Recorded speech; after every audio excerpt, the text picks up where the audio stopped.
By the time the third blow split the porch stone, Eliza Vance already knew the house was trying to tell her something.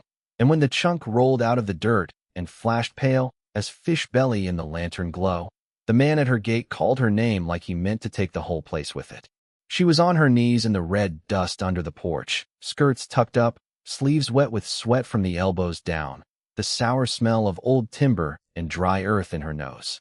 One of the front piers had sunk half an inch after the last hard rain, and the boards above her gave a tired complaint each time the evening wind leaned on the railing. She had a pry bar braced in one hand, a short-handled sledge in the other, and enough dust in her mouth to make her tongue feel like leather. When Amos Pike from Bell Mercantile called again, sharper this time, she did not answer right away. She was looking at the rock. It had broken clean. Inside the dull outer skin ran a bright, thin blaze, not yellow like fool's gold and not soft like tin, but white and cold and stubborn.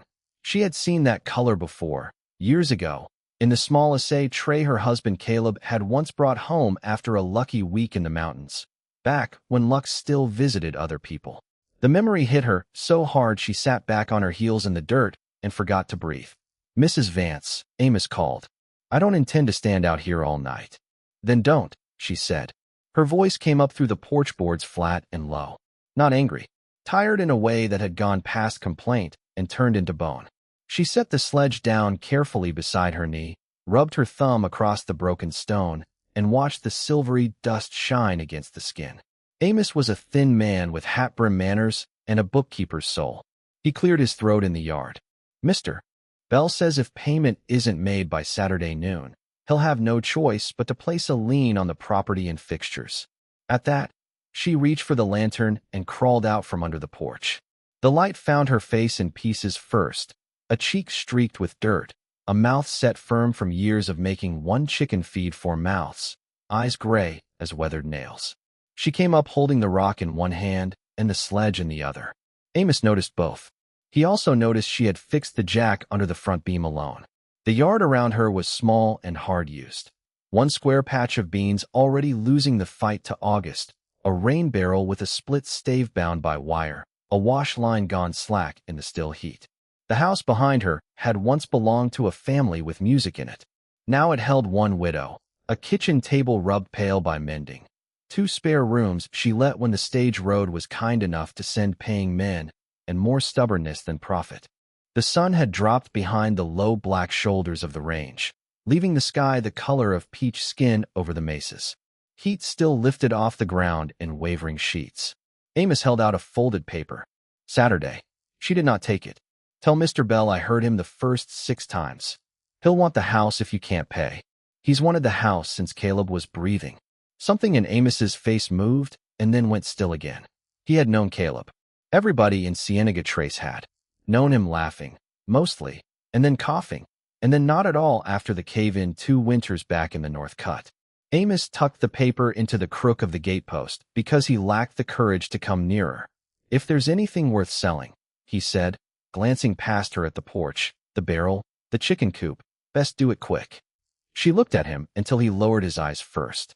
Then he turned his horse and rode away in a little puff of dust toward town, where men like Amos believed numbers made the world honest. Eliza stood listening until hoofbeats faded. Then she looked down at the stone again. "Before we go any farther with her, while the porch dust is still on her hands and the light is leaving the yard, tell me where you're listening from tonight." "A kitchen in Alberta, a small room in Kent, a porch of your own in Arkansas, a bed gone warm at the edges in Perth. Wherever you are, settle in. This one belongs to the people who know a house can hold grief and hope at the same time." She took the rock inside without lighting the front room. Habit. A bright window in a lonely place could invite questions she had no use for. The kitchen smelled of coffee grounds dried and reused, yeast from the loaf she had stretched with potato, and the clean live bite of the soap she made herself. She set the stone beside the breadboard and took down Caleb's old prospecting knife from the shelf. The handle had been polished by his thumb.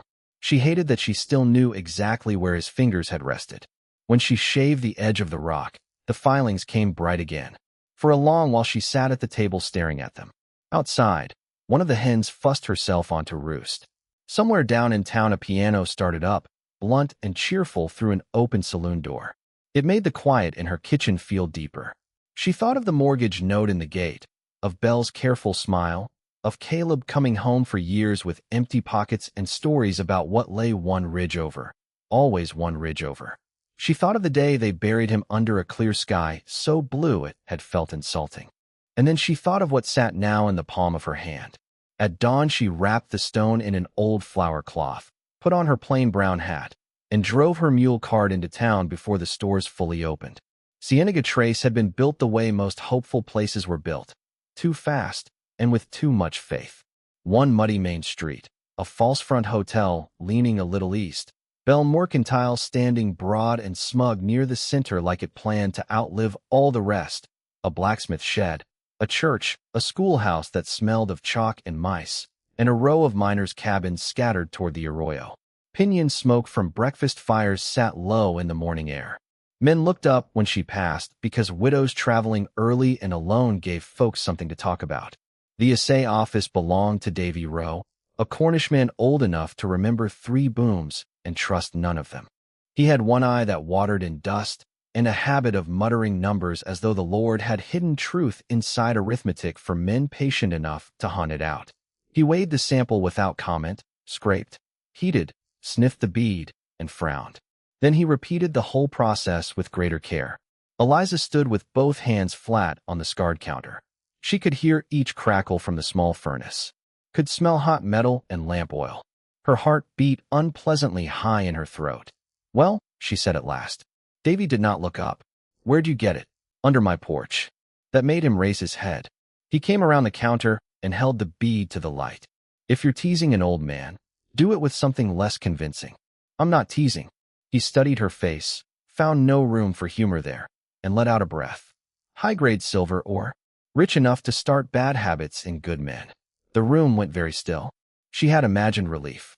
What came instead was a cold, clean fear. It started at the base of her spine and traveled slowly outward until even her hands felt careful. "Can you write it?" she asked. "I can. Will you?" Davy hesitated. Outside, wagon wheels ground past in the dirt. Someone shouted for feed sacks at the Mercantile. The ordinary day went on, which suddenly seemed like an insult too. "If Belle hears," Davy said quietly, "you'll have company before sundown. Then write quickly." He did, on a narrow slip with his seal pressed into the corner. He sanded the ink, folded it once, and handed it over. "You need a survey and a filing before somebody jumps it." "I know. You need a man who understands bearings." That pricked her pride, though she knew he meant the law, not her capacity. "I know that too." Davy's watering eye softened. "Your Caleb used to say you had more sense than half the camp put together." "My Caleb used to say a good many things." She turned to go and nearly collided with a tall man stepping in out of the sun. He caught the doorframe with one hand and moved aside before touching her, which she noticed because most men didn't bother. He was lean in the way of somebody long acquainted with hunger, with dust ground pale into the knees of his trousers and a rolled surveyor's chain strapped to his pack. A fresh seam along his shirt sleeve had been mended with somebody else's careful stitches. His face was weather dark except where old grief had worn it lighter around the eyes. "Ma'am," he said. Just that. Low voice. No invitation hidden inside it. She moved past him, the assay slip warm against her palm. From the boardwalk across the street, 2 men in town-spotted hats watched her too closely. One had the slouching ease of a cow thief. The other wore a revolver tied down for show. She crossed to her cart and felt their stare between her shoulder blades. "Mrs. Vance." It was the stranger behind her again. She turned. "Your flower cloth's leaking." He nodded at the bundle under her arm. She looked down and saw the smallest bright dust at the fold. "Silver." Her mouth tightened. She tucked it deeper under her shawl. "Much obliged," she said. The 2 men across the street had seen the motion. One nudged the other. Their attention sharpened. The stranger's gaze went to them and then back to her. "If you're heading home by the lower road, don't. I go where I please." "So do snakes," he said, not smiling. "Doesn't make every patch of shade wise." That should have irritated her. Instead, against all preference, she glanced once more at the men on the boardwalk and knew he was right. Already the town seemed to have tilted a degree toward danger. She set her jaw. "And what road would you recommend then?" the one with witnesses on it. He stepped away from the door and, without asking leave, lifted the front of her cart just enough to free the wheel from the rut it had sunk into at the hitch rail. Skill in the movement. No waste. He touched the mule between the eyes, and the animal, who disliked most people, did not pin his ears. Main Street to the church turn, then past the school, he said. If anybody troubles you, stop at the smithy. Mateo Ruiz owes nobody politeness. She studied him with open suspicion. Why are you helping me? He settled his pack on his shoulder. Because those two would follow a coffin if they thought gold nails held it shut. Then he walked on. She watched him cross toward the well, the surveyor's chain glinting once in the sun. By the time she reached home, there were already horse tracks outside her gate that had not been there at dawn. That evening, just as she was lifting the iron pot from the stove, a knock came at the back door. Not the front. Not a customer's rap or bellsman's polite demand. 3 spare taps, a pause, then one more. She opened it with the butcher knife in her sleeve. The stranger from the assay office stood there with his hat in both hands. Up close, she saw the white line of an old scar crossing his chin and the raw rub under his collar where a pack strap had been chewing him. He smelled of horse, sun, and alkali dust. Name's Nathan Creed, he said. I'm told you let a room when the road's busy. It isn't busy. No, ma'am. But the hotel's full of men who heard a rumor. She let the silence sit between them. Beyond him, dusk had softened the yard, and somewhere out toward the arroyo a nighthawk dipped low, making that lonely, tearing sound with its wings. I don't rent to drunks, she said. I don't drink. I don't rent to men who ask too few questions. That makes 2 of us. Against her will, the corner of her mouth thought about moving. It did not quite manage it. He went on. I can pay 2 nights in coin and 1 in labor. Your front beam wants a proper stone footing, not that bottle jack. She stilled. You could tell that from the road? I could tell from the angle of the rail and the way your left front post carries the load. House built by somebody decent, then half neglected by weather. Half neglected by debt, she said. He gave one small nod that might have meant apology. She should have sent him away. A woman alone did not invite strange men under her roof, not if she valued the roof. But the 2 riders who had circled her gate at sundown had not been strange enough to be safe, and she had noticed the surveyor's chain. More than that, she had noticed that when he spoke, he looked at the house as if it were something with a right to stand. There's stew, she said. Rooms over the kitchen. 1 night to start. He touched 2 fingers to his hat brim, not in performance, but in thanks. She stepped back and let him in. That was the point of no return, though neither of them knew it yet. By dawn the rumor had spread from saloon to stable, and from stable to the men who rode between counties with no lawful occupation but a keen nose for sudden fortune. Before the next evening, every outlaw in that stretch of territory would know there was a widow on the south edge of Cienega Trace with silver under her porch, a mortgage at her throat, and no husband left to stand in the yard. Nathan worked before breakfast. Eliza woke to the scrape of stone, the solid tap of hammer on wedge, and the deep old house sigh that came when weight finally settled where it belonged. She stood at the kitchen door a moment watching him through the screen. He had taken off his coat and rolled his sleeves. His forearms were corded and browned, one wrist marked by a pale band where a watch or ring might once have been.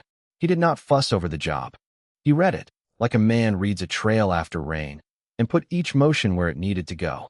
She poured coffee into 2 cups and carried one out. You work like somebody who has been poor long enough to value a repair, she said. He took the cup. I've been most things long enough. The porch smelled of fresh split cedar shim and hot dust. A cicada buzzed in the cottonwood by the ditch until the sound seemed to drill straight into the morning. Eliza leaned against a post, holding her coffee with both hands because the truth had to come out of her eventually, and she preferred to set the time for it herself. You know survey work, she said. Nathan looked once toward town before answering. I used to. I need a claim marked and filed. He did not ask where the silver lay. He had already guessed. No, he said. The answer came so quickly it offended her. You haven't heard the terms. I heard enough in the assay office. She set her cup down on the railing. You don't even know what I'd pay. Not enough to buy back what I quit. A wagon rattled faintly in the road beyond the hill. The smell of coffee lifted between them, dark and bitter. Eliza folded her arms over her chest. Did you quit the work, she asked, or did the work quit you? At that he met her eyes fully for the first time. Something closed in his face. Not anger. Pain old enough to have learned manners. "I'll fix your porch," he said. "I'll split wood if you need it. I won't lay a claim line." Then he went back to the footing, and she went inside before she said something pride would force her to regret. By noon the first caller arrived, and then the second, and then the third. A gambler with pearl snaps and clean gloves who smiled too much. A ranch hand turned rustler with a scar splitting one eyebrow and a bottle hidden badly in his coat. A soft-spoken man from Socorro who said he represented investors and would like only a civil conversation. Each of them had heard, each of them wanted to buy, and each of them believed a widow ought to know fear better than figures. Eliza gave them all water in the yard and none of them a chair. By late afternoon Jonas Bell came himself. He arrived in a dark coat despite the heat, riding a bay gelding so sleek it looked brushed by money. Bell was the sort of man who had taught his face to appear reasonable even when he was arranging injury. His beard was trimmed close, his boots polished, his voice smooth enough to make unkindness sound administrative. Men borrowed from him because he spoke as though he were helping them maintain dignity while he reached for the deed.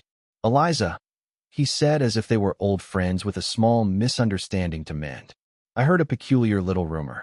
Then you came farther than rumor deserved." He dismounted without haste and handed his reins to nobody because somebody always appeared to take them. This time it was Amos Pike, who had ridden in behind him with ledger eyes and a nervous mouth. "I thought perhaps," Bell said, looking past her at the porch, "we might save one another some trouble." "Is that what you call it when trouble wears a necktie?" Amos flinched. Bell did not. He smiled instead. Caleb left matters tangled. "Debt does that. If, by some chance, there is mineral value on this parcel, your best path would be to partner with a man who understands extraction, transport, capital, legal filings." "My best path," she said, "would be whichever one leads you off my land." He let the smile settle thinner. "Be careful," he said. "A find like this can bring rough company." She looked at Amos, then back at Bell. "I've noticed. There are claims laws, territorial filings, questions of prior debt, questions of subsurface rights. These things can overwhelm a woman alone. And yet here I am, still standing." Bell tipped his head slightly, the way a man does when deciding whether to admire stubbornness or crush it before it breeds example. "I can clear your note by sunset," he said. "Cash, protection, and a modest royalty for your inconvenience." "Inconvenience," she repeated. "Think of it sensibly." "What I'm thinking," she said, "is that if you knew enough to ride here this quick, you knew enough to try buying my husband's grave while he was still warm." Amos made a sound under his breath. Bell's eyes went cold, though his voice stayed level. "Saturday noon," he said. "After that, the paper speaks louder than I do." When he rode away, the yard felt fouled. Nathan had heard most of it from beneath the porch, where he was resetting the last stone. He slid out into the light with red dust across his shirt front and an expression Eliza could not read. "Is he right?" he asked. "About which part?" "The part where law stops sounding like law once money learns its name." She laughed once, with no amusement in it. "You tell me. You're the surveyor." "I told you. I'm not." He bent to lift his tools, but she spoke before he could leave with them. "If I sell to Bell, he strips this whole hill, runs roughshod over the spring, and owns every roof on this road within a year. If I don't sell, men like the ones at my gate come testing the locks. So tell me plain, Nathan Crete, which of those is the wise choice?" He did not answer at once. The porch cast striped shadows across his face. Finally he said, "The wise choice and the livable one are seldom twins." That evening, after the heat drained off the yard and the beans gave up their dusty green smell, Eliza found him in the shed oiling a brass transit so old the lacquer had worn off where hands had steadied it. He moved with the concentration of a man borrowing peace from small tasks. "How many men died because of your last survey?" she asked. If he was surprised by the bluntness, he hit it poorly. "3," he said after a while. "Maybe 4, if you count the one who breathed till morning and shouldn't have." The shed held the smells of lamp oil, harness leather, and stored onions. A mouse scratched in the far wall. Nathan kept his eyes on the instrument. "My line was right," he said. "My nerve wasn't.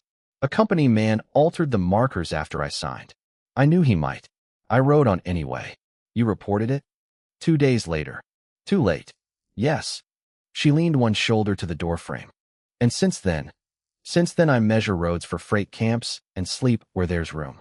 That sounds less like penance than drift. His mouth tightened. Sometimes they're the same thing.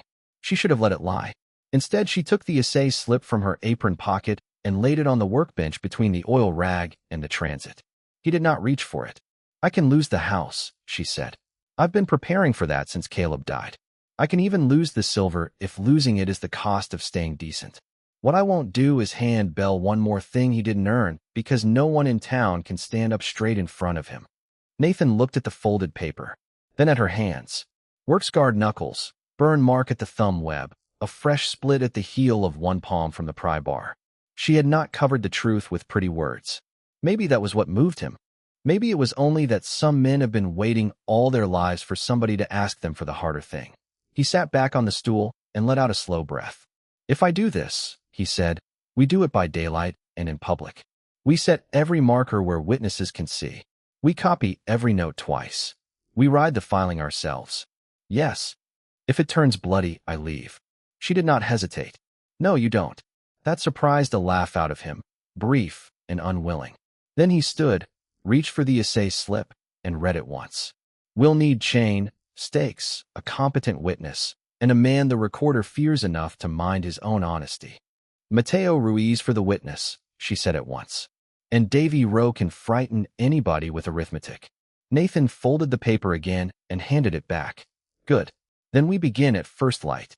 When Mateo arrived in the morning with a sack of iron spikes over one shoulder, he glanced from Nathan to Eliza and raised one black eyebrow, but kept his thoughts in Spanish. Davy came carrying 2 ledgers and a lunch pail. By 8 o'clock, half the town had found a reason to pass the South Road. Women paused with market baskets. Boys lingered too long with empty water buckets. Men pretended to inspect harness or discuss whether while openly counting how many feet from the porch to the cottonwood, from the cottonwood to the ditch, from the ditch to what might become wealth. Nathan laid the chain with calm exactness. He called bearings in a low voice. Mateo drove stakes. Davy wrote every measurement twice. Eliza walked the line with them, not beside them but within the work, holding the rear pin when asked, citing the porch corner, noting the lay of the ground. She had helped Caleb enough in leaner days to know the language, though nobody in town had thought to remember it. Around midday, when the sun was high and mean, and even the dogs had retreated under wagons, Nathan paused at the front post and checked the angle again. Eliza handed him the plumb bob. You built with your husband? He asked. Yes. Then he was smarter than most husbands. He used to say I was meaner with a level than any foreman he'd met. Nathan set the bob swinging, watched it still, and glanced at the newly shored beam. A house settles honest if the ground beneath it is true. She looked at him then. It was such an ordinary line in one sense, set over timber and tools and noon heat. Yet something in it landed deeper than carpentry. Mateo heard it too. He did not smile, but he tapped the stake once with extra care, as if marking more than ground. By the time they finished, 3 things had become plain to everyone watching. First, the vein ran under the front porch and angled toward the scrub rise beyond the bean patch. Second, Eliza Vance was not being carried through this business by men. Third, Jonas Bell had already begun to lose the shape of inevitability. That evening the town reacted the way towns do when fortune lands too near people they thought they understood. Mrs. Abernathy from the church sent over preserves and a warning not to trust minors with polite hair. 2 ranch boys offered to sleep in the yard for $1 each and left offended when Eliza refused. A preacher came to advise humility and prosperity before she had seen a St. Amos Pike delivered a new note from Bell stating that the mortgage contract contained language concerning all natural value appurtenant to the property, which was a sentence so slippery it had likely been born in a lawyer's mouth. Nathan read it twice at the kitchen table while evening shadows filled the corners. He's going to say Caleb pledged more than roof and walls, he said. Did he? Maybe without knowing it. Maybe knowing and desperate. He set the paper down. Bell will ask for an injunction before we can file clean title. Eliza cut bread with more force than necessary. Then we ride before dawn. We might still get there first. We? Nathan leaned back in the chair. The kitchen lamp made a small amber bowl between them. If you ride alone with that survey in your pocket, you'll be robbed before sunup. And if you ride with me, they may need to work harder. At the window, the dark showed no stars yet, only her own reflection and the shape of a house that had not belonged entirely to her since the rumor began. She could feel the day's labor in her lower back, in the sore band across her palms, in the raw place grief used to live and purpose now occupied. Hardly an improvement, just a trade. Outside, a horse moved softly near the fence. Nathan heard it too. He stood without noise, crossed to the rifle over the mantel, and eased the hammer back a notch. They waited. The horse snorted once. Then another answered from farther off. Not townsmen, Nathan said quietly. Eliza moved to the stove and doused the lamp with her fingers pinched in a rag. Darkness took the room all at once. From outside came the whisper of leather, the clink of bit rings, a murmur quickly hushed. After a long moment, the riders moved on. Nathan let the hammer down carefully. "They're counting windows," he said. Eliza stood in the dark listening to her own heart. This was how the storm came in the territory. Not always with weather, but with men measuring what could be taken and how much resistance their taking might cost. Before we follow them into the dark, ask yourself something. What would you hold your ground over if holding it meant every easy road in your life closed by morning? Not what would make you rich. What would let you keep looking yourself in the face when the lamp was out and the room had gone quiet? They left an hour before first light. Mateo drove them as far as the wash crossing, then turned back with a promise to keep watch at the house. Eliza rode her mule's side saddle at first, survey packet tied beneath her skirt, while Nathan took the roan he had borrowed from Ruiz and kept his eyes on every rise ahead. The world before dawn smelled of sage bruised under hoof and the mineral chill that lives in desert air just before the sun takes hold. Coyotes had been noisy all night, and now were giving the country back to birds one complaint at a time. For a while they rode without talking. Eliza preferred it. Silence with some people feels empty. With him it felt serviceable. At the second arroyo crossing he reined in and pointed to a line of tracks on the sand. 3 riders, he said. Fresh. Following us. Waiting for us, more likely. She looked at the marks, one horse favoring a hind foot, one with a narrow shoe, one dragging a loop of rope. They meant little to her until she saw how Nathan's face had gone alert and still. "We turn back?" she asked. "If we do, Belle gets the morning to file first. And if we go on?" He looked down the cut where the road narrowed between stone shoulders. "We learn how much they wanted." They went on. The ambush came where the arroyo bent around a shelf of red rock and the cottonwoods thickened enough to make patches of shade. 2 riders stepped out ahead, one behind. Not shooting. Not yet. Men who preferred business to blood when possible. The one in front wore the same town-spotted hat from the boardwalk. The other had a mouth like a split saddle strap. "Mornin'," Split Strap said. "Road's dearer than it used to be." Nathan's hand rested near his thigh, not his gun. "Then the territory ought to post a notice." The man grinned without warmth. "Where the notice?" Eliza kept her mule steady. She could smell the animal's nervous sweat, could feel the packet against her leg like a second pulse. The hat man's eyes went to her, then to the house survey tube strapped behind Nathan's saddle. "Mr. Bell offers generous terms," he said. "Reckoned you might have reconsidered." "Mr. Bell," Eliza said, "ought to come beg those terms himself." The man behind them laughed softly. "Hear that? Widows got claws." "Widows usually do," Nathan said. Split Strap moved his horse closer. "Hand over the papers, and you can head on home with your dignity intact." Eliza heard the lie plain. Dignity was never among the things men like this left behind.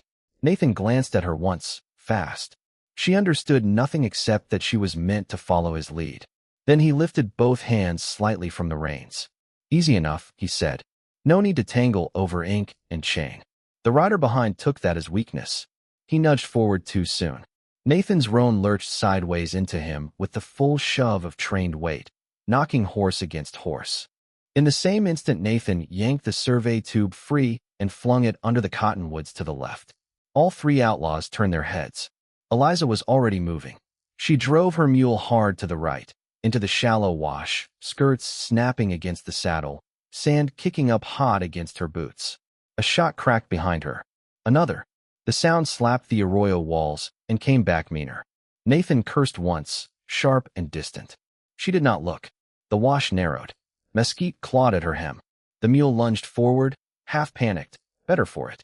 She bent low over the neck, one hand on the horn, the other clamped to the packet hidden beneath her skirt because Nathan had thrown a decoy.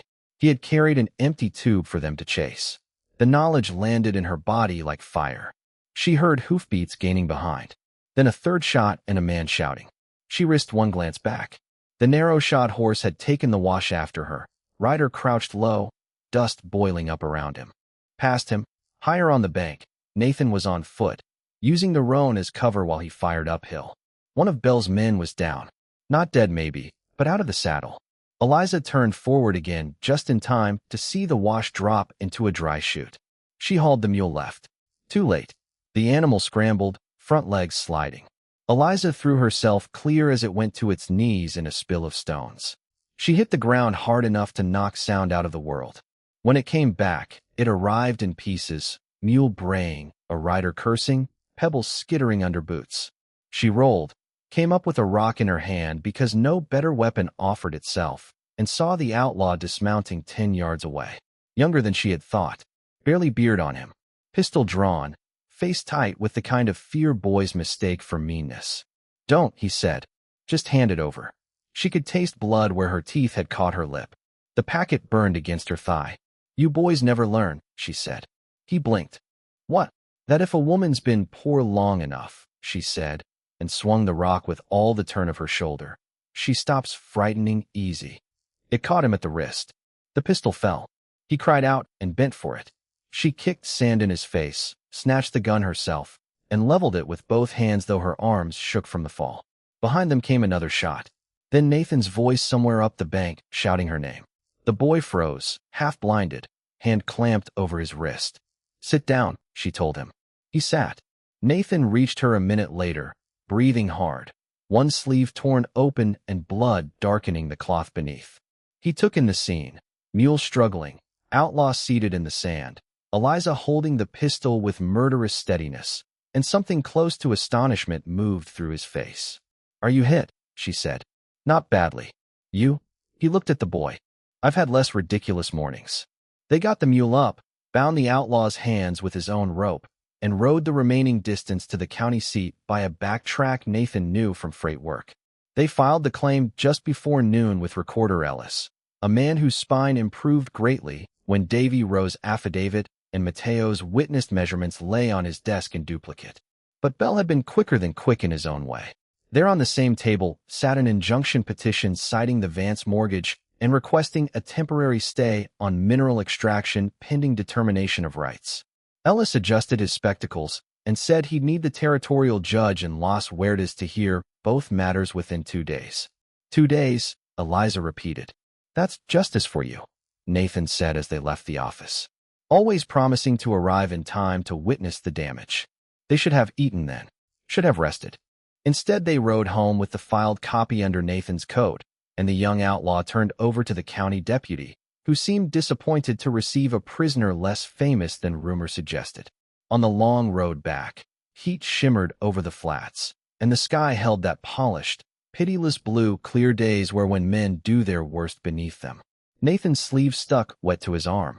Eliza saw him grimace once when the horse stumbled, but said nothing until they stopped at a spring seep under cottonwoods just south of town. "Sit," she told him.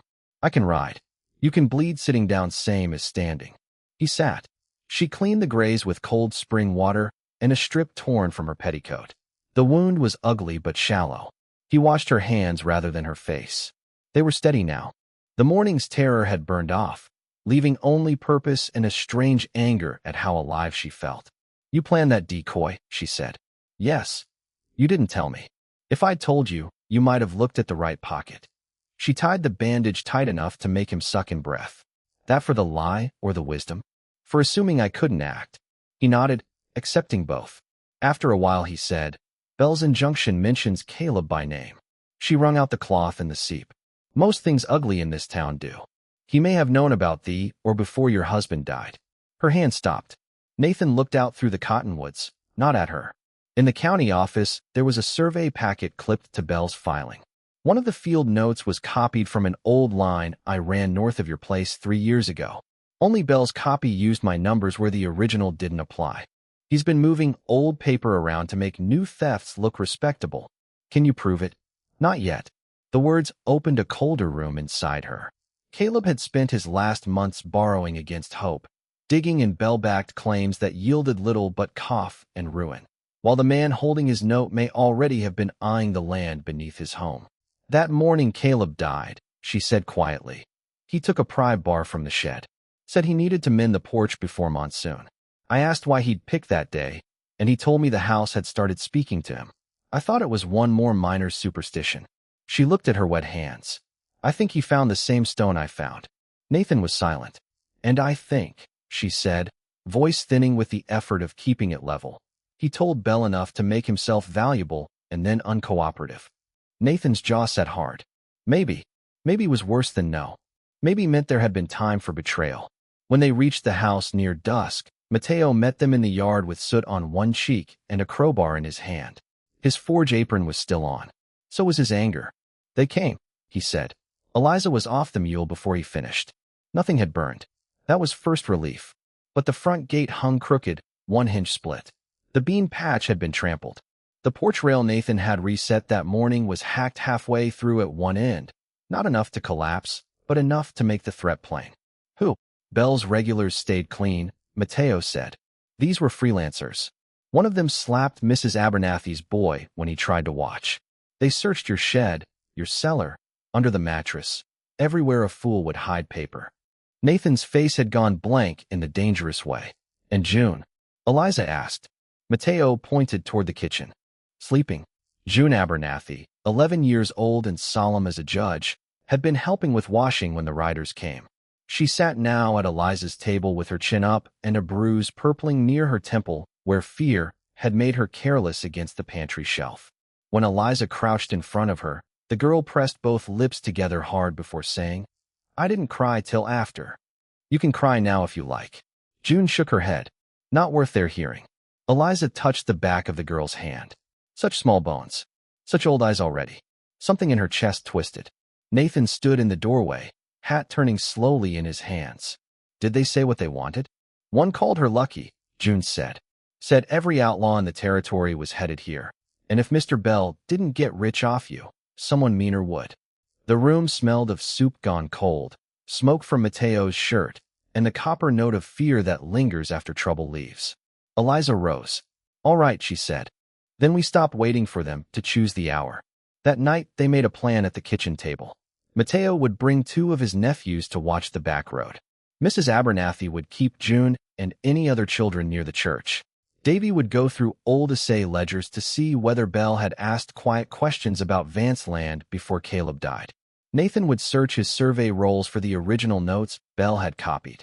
Eliza would stay put, keep the filed claim on her person, and prepare for the hearing in Las Huertas at first light. You'll stay put, Nathan said. That's what I said.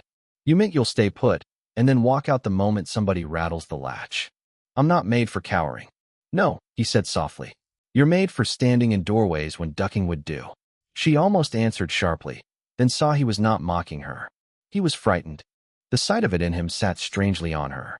He found the old field book near midnight in the bottom of his pack, wrapped in oilcloth gone brittle with years. Belle had copied the bearing numbers exactly from one page and attached them to land they did not describe. It was not enough yet, not unless a judge believed a drifter surveyor over a bankman. But it was a thread, and Eliza knew from mending that one sound thread could hold more than people guessed. Then just before dawn, when the air was cool enough for goose flesh and the house smelled of ashes and wool blankets, somebody knocked at the front door with the brisk confidence of authority. Sheriff Moulton stood outside with 2 deputies and a warrant for Nathan Creed on suspicion of armed robbery, assault on the public road, and interference with lawful debt recovery. Belle had stopped pretending. Nathan did not run. That was what almost broke Eliza's temper. He read the warrant once, saw how neat Belle's hand lay hidden behind official ink, and surrendered the rifle without making a performance of innocence. The sheriff looked embarrassed, which made him no less useful to Belle. I'll be at the hearing, Nathan said. If the judge permits, Moulton answered. When they took him, the sun was just lifting over the rise, bright on the hacked porch rail, bright on the dust his boots left in the yard. Eliza stood with both hands on the gate and felt the day narrow to a blade. She had the claim. She had the field book. She had Davy's coming ledgers, maybe. What she did not have was time, safety, or any illusion that decency would protect itself. And when Jonas Bell rode by an hour later without stopping, only tipping 2 fingers to his hat, as if acknowledging a neighbor after church, she understood the real question at the center of all this. Not whether she could keep the silver, but whether keeping it would force her to become the kind of person Bell already believed everyone became under pressure. She spent the morning repairing damage because rage is easier to survive when you give it a task. She reset the gate hinge, stacked the trampled beans for the chickens, and replaced the cut section of rail with spare pine from the shed. Sweat ran down the middle of her back. Splinters found her palms. The porch boards thudded under her boots, and each sound reminded her this house had been witness to all of it. Marriage, debt, fever, burial, rumor, threat. Now it had to witness what she chose next. Near noon, Davy arrived with 2 ledgers and a face that looked older than yesterday. "I found something," he said. They sat at the kitchen table, and he opened one book to a page from 14 months ago. Bell had sent a sample under another name, asking for a private essay. The or description matched Eliza's almost exactly. Gray host rock, bright native silver threads, trace lead, high return. "Sent from where?" she asked, though she already knew what answer would cost.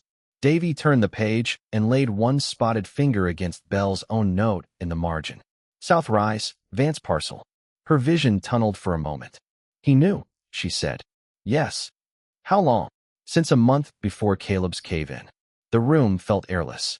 She stood so fast the chair legs barked against the floorboards. "Why didn't you say anything?" "Davy's what I shone with something close to shame. Because I wasn't certain he'd act on it.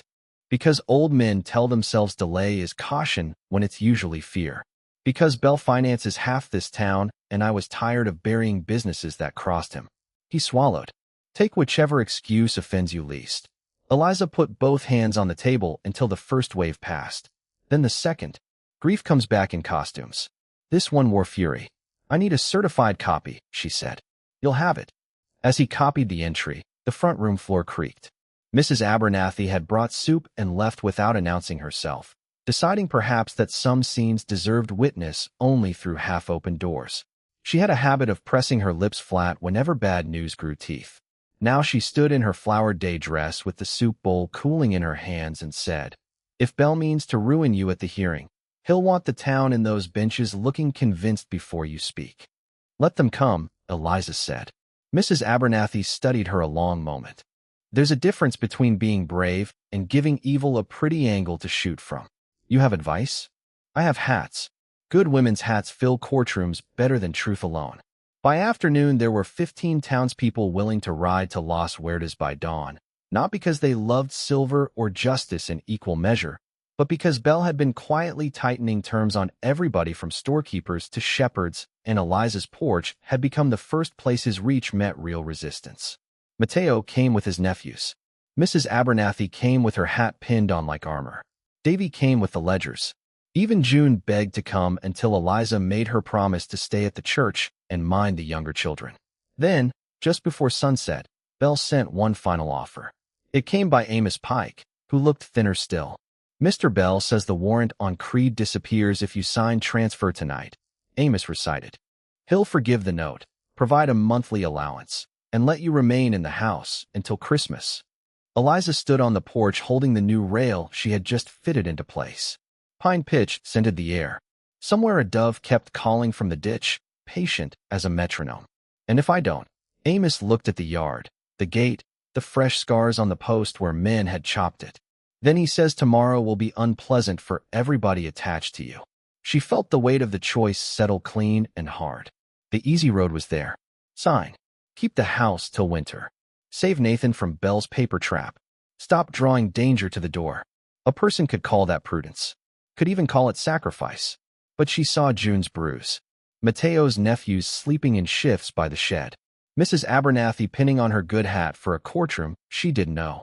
Caleb somewhere in the past turning over a stone and not understanding yet what price had just been named for him. Eliza handed the paper back.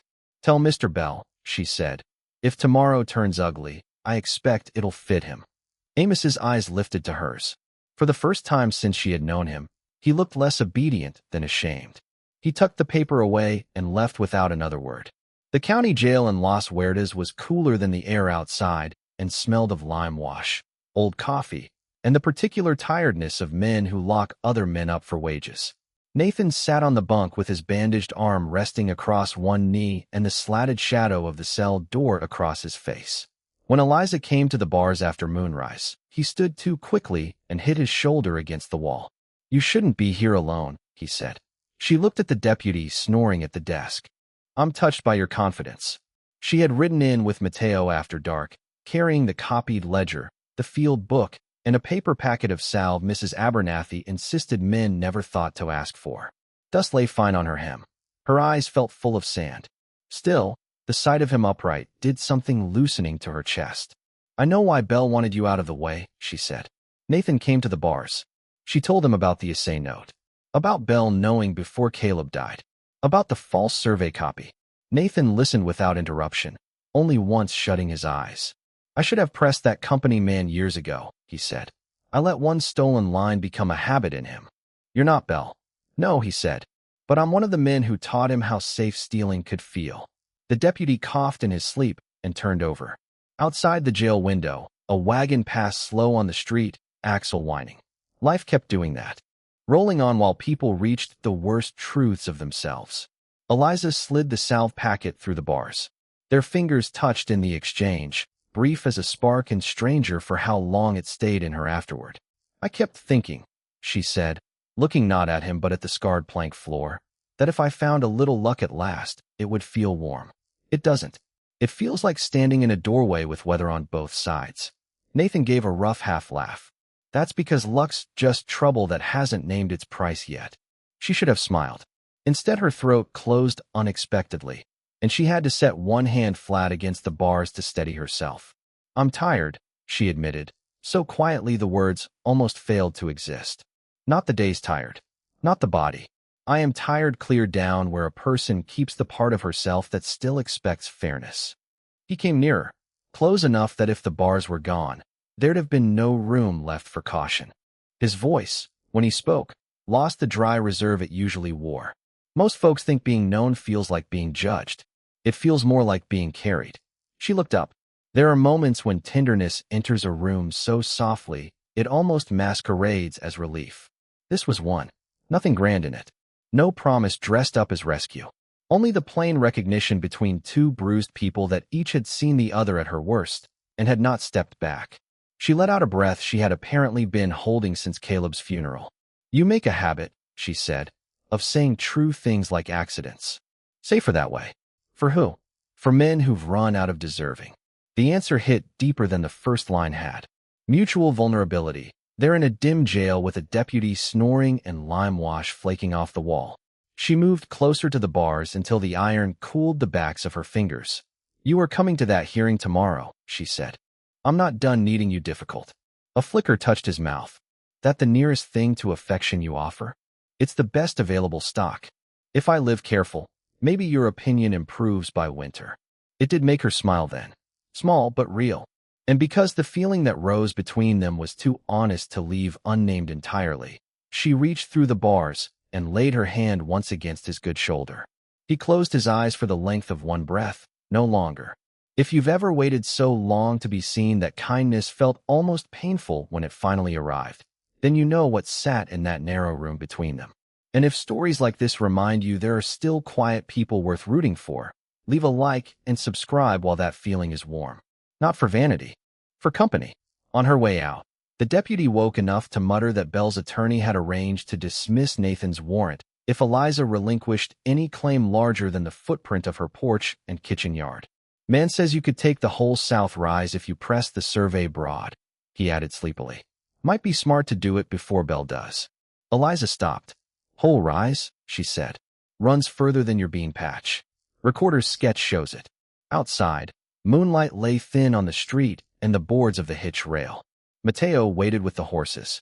Eliza stood under the jail eaves thinking about acreage she could lawfully stretch for if she chose. More land, more leverage, more safety bought by becoming the kind of person who saw every possible reach as rightful simply because the law could be made to name it so. At dawn, in the recorder's office before court, Ellis unrolled the amended plat and showed her where a broader claim boundary might lie. "Nobody would fault you," he said.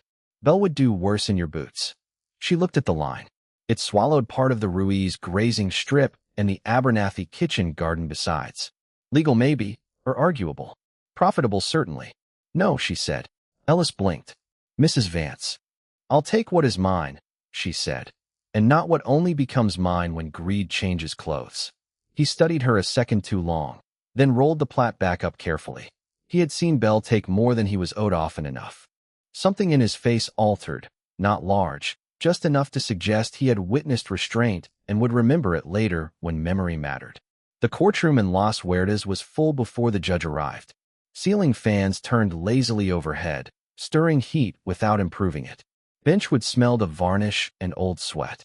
Women in church hats sat stiff-backed near the aisle. Belle's ranch allies filled one side with polished boots and expressions of patient contempt, and the rest of the room was the usual mixture of curious, worried, hopeful, and bored. Territory justice rarely gave such a good show. Jonas Bell sat at the front in a dark coat, one gloved hand over the head of his cane. He looked rested. Judge Marin, red-faced and dry-voiced, heard Bell's attorney first. The man spoke of contracts, liabilities, subsurface rights, feminine incapacity to manage mining interests, public danger, market efficiency, and the regrettable necessity of appointing a competent steward over volatile property. He made greed sound almost civic. Bell himself said only one thing when asked whether he had pressured the widow. "I offered protection," he answered smoothly. "In places like ours, that is not always an insult." Then Eliza stood. She had no lawyer. Bell's man smiled when he realized it. Let him smile. She held Davy's copied ledger in one hand and Caleb's pry bar mark, a small, wedge-shaped chip of silvered rock she had kept from the first night, in the other pocket like a talisman against shaking. Judge Marin peered down. "Mrs. Vance, do you mean to argue your own claim?" "Yes, Your Honor." "Can you do so coherently?" From the benches behind her came the faintest snort. "Maybe Mateo, maybe Mrs. Abernathy offended on behalf of all womankind." Eliza said, "I kept a household solvent for 6 years after my husband stopped being able to. I believe I can manage a sentence." Laughter cracked quick through the room and died just as fast. Even the judge's mouth twitched. She did not pace, did not grandstand. She simply told the story in the order truth had lived it. The settling porch, the rock, the essay, Bell's mortgage pressure, the armed men on the road, the ransacked house, the warrant that appeared the moment Nathan Creed's field book became inconvenient. She handed up Davy Rowe's ledger showing Bell had privately essayed or from the Vance parcel a month before Caleb's death, while still treating the land publicly as distressed collateral. Bell's attorney objected. Davy testified to the entry and his own seal. Bell denied intent. Then Nathan, brought in under guard but no longer in irons after Recorder Ellis and Sheriff Moulton had each found their conscience halfway to the courthouse, took the stand. He looked worn and entirely unadorned, which turned out to be a better costume for truth than Bell's coat. Nathan identified his original field book and the numbers Bell had copied onto unrelated land descriptions. He admitted his own failure years ago to pursue marker tampering aggressively. That admission did more for him than any polished defense could have. People trust a man who tells against himself before he tells against another. Bell's attorney tried to paint him as a drifter with a grudge. Nathan answered, "I'm a drifter with a level." The level still reads true. It was not one of the lines that stayed in people's lives afterward, but it shifted the room. Folks sat forward. Even Judge Marin stopped looking like lunch was his only loyalty. Then Mateo testified he had witnessed the claim staking, and Mrs. Abernathy testified that Bell's freelancers had searched Eliza's home before any lawful determination of rights. June, against instructions, had come in with the church women and sat quiet as stone through all of it, bruise yellowing on her temple where anyone could see the cost of Bell's protection. At last Bell rose himself, perhaps deciding he trusted his own charm more than his counsel's law. He looked at Eliza, not the judge. "You found a fortunate seam on land secured by money I advanced," he said.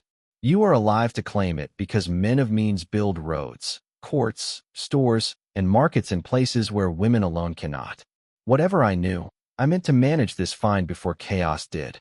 Look around you. These benches are full because rumor outruns order. I offered order. Eliza held his gaze. No, she said. You offered ownership. Order's what people build together when ownership fails to scare them. Belle turned slightly, almost pitying. And what will you do with silver, Mrs. Vance? Run a mine from your kitchen? Fight off every man who comes smelling profit? You'll break under the weight of it. That was the old story, spoken plain at last. Too much for her. Not enough woman. Not enough money. Not enough reach. The room listened the way dry grass listens to lightning.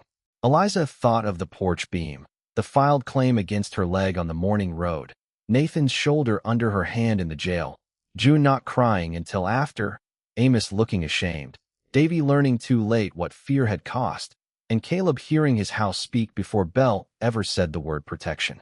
Then she answered in the only register that fit. I've been carrying weight your kind never notices, she said. Buckets, debt, fever, grief, winter wood, and the silence left by a good man gone. If silver thinks it's heavier than that, silver is welcome to learn better. No flourish, no raised voice, just fact. A murmur ran through the benches like wind through dry grass. Judge Marin called for quiet and recessed briefly to read the papers again. Those 10 minutes held more breath than some marriages. Belle sat still, cane across his knees. Nathan stood by the rail under guard, looking at nothing. Eliza remained where she was, hands clasped so tightly the knuckles blanched. When the judge returned, the fan still turned overhead and the heat still held, but the room had shifted. That happens sometimes before truth is spoken aloud. People begin belonging to a different future half a minute early. Judge Marin ruled first that Belle's petition for temporary stewardship was denied. Second, that the evidence of prior private knowledge of mineral value, combined with predatory enforcement and irregular use of survey materials, tainted Belle's claim to equitable control under the mortgage pending further civil review. Third, that Eliza Vance's filed discovery claim, limited to the Homestead parcel as staked and witnessed, would stand under temporary protection of the court. Fourth, that charges against Nathan Creed were dismissed for want of honest complaint. Fifth, that any further intimidation, trespass, or interference by agents of Jonas Bell would be treated as criminal conspiracy rather than spirited commerce. Formal words, dry as wheat husk, yet they landed like rain. Bell did not explode. Men like him rarely do when public dignity remains salvageable. He stood, adjusted one gloved finger, and nodded as if the ruling were merely an inconvenience entered in a ledger that future effort might amend. But the benches behind Eliza told a truer story. Mateo exhaled so hard it nearly counted as prayer. Mrs. Abernathy shut her eyes once, then opened them with tears she refused to let fall in public. Amos Pike, near the back, seemed to lose 10 years of bad employment in one breath. Nathan bowed his head, only slightly, and when he looked at Eliza there was nothing in his face but fierce, quiet relief. Bell's power did not end that day in a blast. It began ending in the way old buildings sometimes fail, one load-bearing assumption giving way, then another, until everyone notices the structure was hollowing long before the first visible crack. Ranchers shifted accounts within a month. 2 storekeepers called in their notes and took business elsewhere. Sheriff Moulton discovered procedural scruples whenever Bell's name appeared. By winter, the territorial banking inspector was reading ledgers Bell had once believed no one living would compare. As for the silver, Eliza did not turn her yard into a fever camp. She leased limited extraction rights on the South Rise to a small cooperative under terms Davy and Mateo helped hammer out line by line. No blasting within hearing of the school, no fouling the spring, wages paid in coin, not scrip, and a percentage set aside each month for road repairs and the church roof, whether anyone liked the church or not. Bell called it peasant economics. The town called it staying inhabitable. Nathan might have left once the court released him. For 3 days after the hearing, he helped reset boundary markers and said nothing about staying. On the 4th, Eliza found him at sunrise sanding the new porch rail smooth where his rough hands had left tool chatter. You missed a spot, she said, setting down a plate of biscuits. He ran his thumb over the wood and found the flaw instantly. I was hoping you'd softened. Not enough to permit sloppy finish. He smiled properly then, which altered him more than she had expected. Some griefs are like shutters. When they move even an inch, the whole room changes. The town did what towns do next. It watched. It watched Nathan carry sacks into her kitchen without being asked. Watched Eliza ask his judgment over timber prices and mule feed as if she respected it.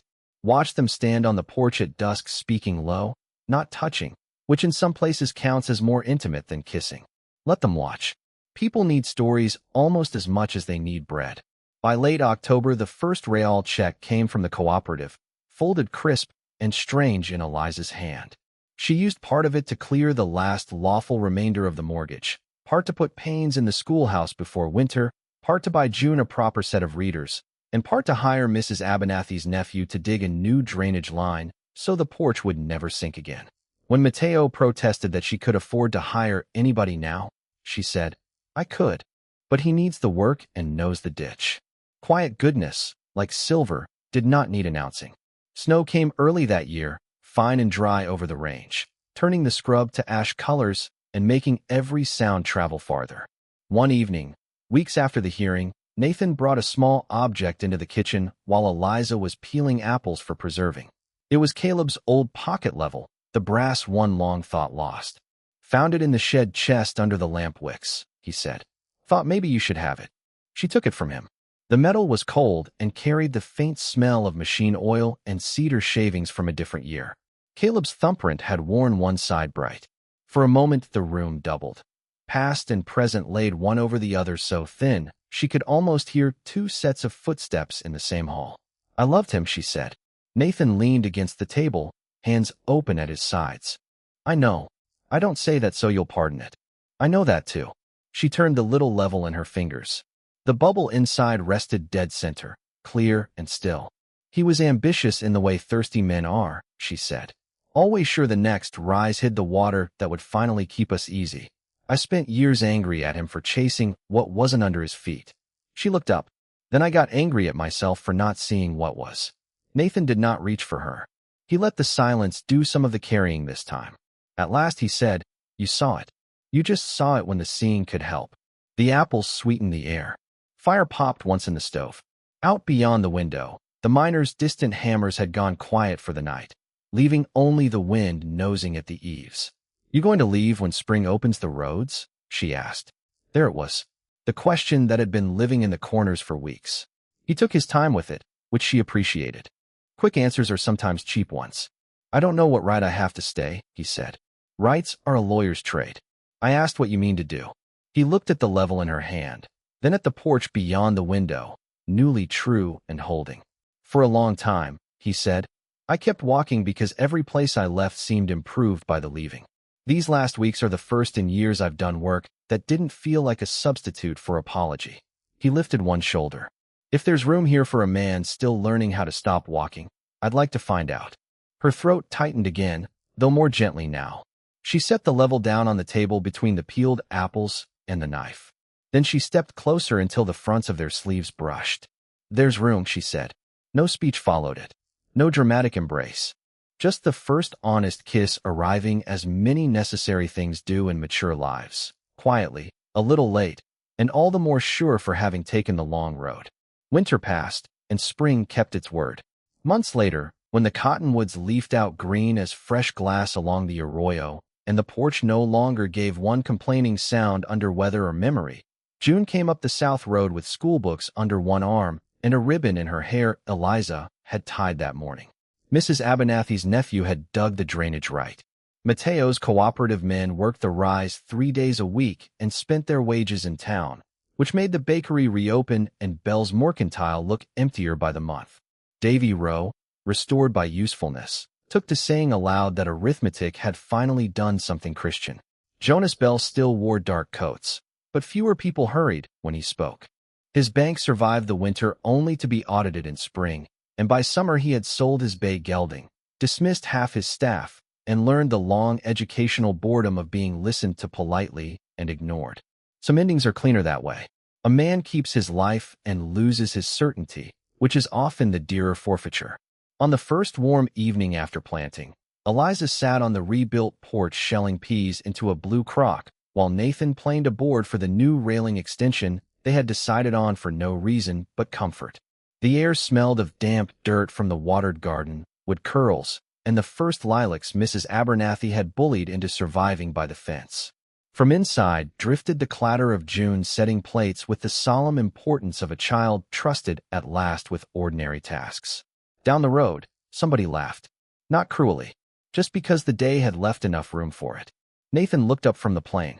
"You know," he said, "most houses stop speaking once they've been heard." Eliza tipped a handful of peas into the crock and listened to them strike like small green rain. Then she reached over, laid her palm on the smooth new rail, and said, "What holds is what was built slow." While the camera of the evening seemed to pull back from the porch, the garden rose, the rising lamps in town, and the two figures standing together in the long gold light as the house, at last, rested easy beneath them. Next time, I'll tell you about the cattle baron who laughed at a one-eyed stable girl until the winter drive put his whole empire in her hands. Until then, keep faith with the quiet people and the slow-built things, and good night.